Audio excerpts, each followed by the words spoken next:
திமுக ஆட்சி 2021 சட்டமன்ற பொதுத் தேர்தலில் திராவிட முன்னேற்ற கழகத்தின் சார்பாக 525 அறிவிப்புகள் வெளியிட்டாங்க. அதுல 5 ஆண்டு திராவிட முன்னேற்ற கழக ஆட்சியில் 1/4 பங்கு அறிவிப்பு கூட நிறைவேற்றல.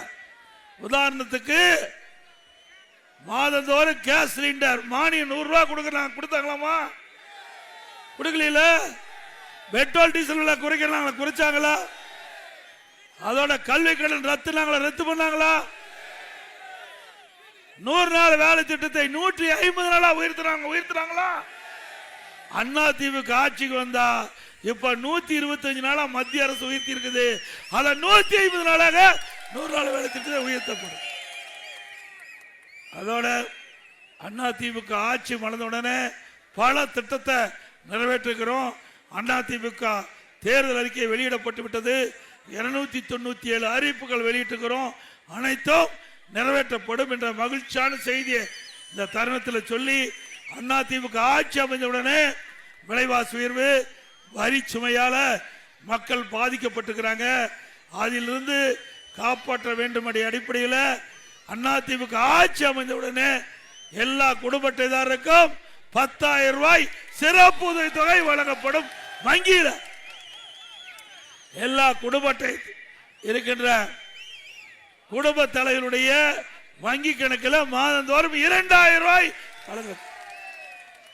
எல்லா குடும்ப அட்டைதாரருக்கும் விலை இல்லாமல் ஃப்ரிட்ஜ் வழங்கப்படும். வேலைக்கு செல்லும் மகளிருக்கு அம்மா இருசக்கர வாகனம் 5 லட்சம் பேருக்கு வழங்கப்படும். ஒவ்வொரு அம்மா இருசக்கர வாகனம் வாங்குறதுக்கு 25,000 மானியம் வழங்கப்படும். ஒவ்வொரு ஆண்டும் பொங்கல் அன்று பொங்கல் தொகுப்பு கொடுப்போம். அதோட 1000 ரூபாய் வழங்கப்படும். ஆண்டுக்கு ஒவ்வொரு குடும்பத்திற்கும் 3 கேஸ் சிலிண்டர் விலை இல்லாமல் வழங்கப்படும். தீபாவளி பண்டிகை போது எல்லா பெண்களுக்கும் அருமையான பட்டு புடவை வழங்கப்படும். இப்போ பெண்கள் தான் நகர பேருந்துல கட்டணம் இல்லாம பயணம் பண்றாங்க. அண்ணா திமுக ஆட்சிக்கு உடனே ஆண்களும் நகர பேருந்துல கட்டணம் இல்லாமல் பயணம் செய்யலாம்.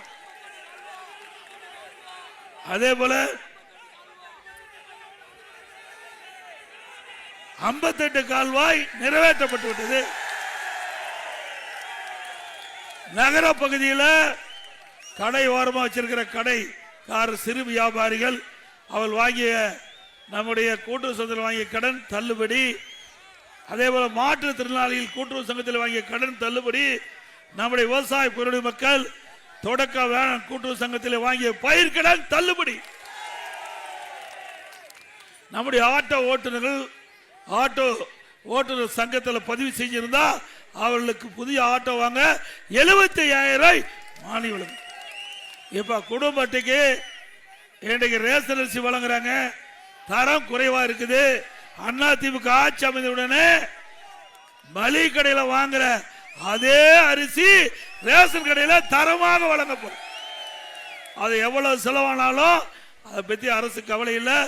ரேஷன் கடையில் வழங்கப்படுகிற அரிசி நம்பர் 1 அரிசியா இருக்கும். அதே போல இப்ப விலையில்லா அரிசி கொடுக்கிறோம், விலையில்லா பருப்பு வழங்குறோம், விலையில்லா எண்ணெய் ரேஷன் கடையில் வழங்குறோம்.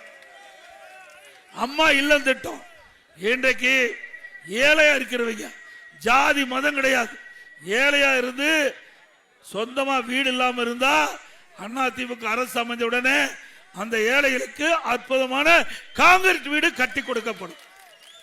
பட்டியலின மக்கள், ஆதிராவிட மக்கள், அந்த குடும்பத்தில் இருக்கின்றவர்கள், வயது வந்தவர்கள், திருமணமாகி தனி குடித்தனம் போனா அவர்களுக்கு சொந்தமா நிலம் வாங்கி அற்புதமாக காங்கிரீட் வீடு அந்த மக்களுக்கு கட்டி கொடுக்கப்படும்.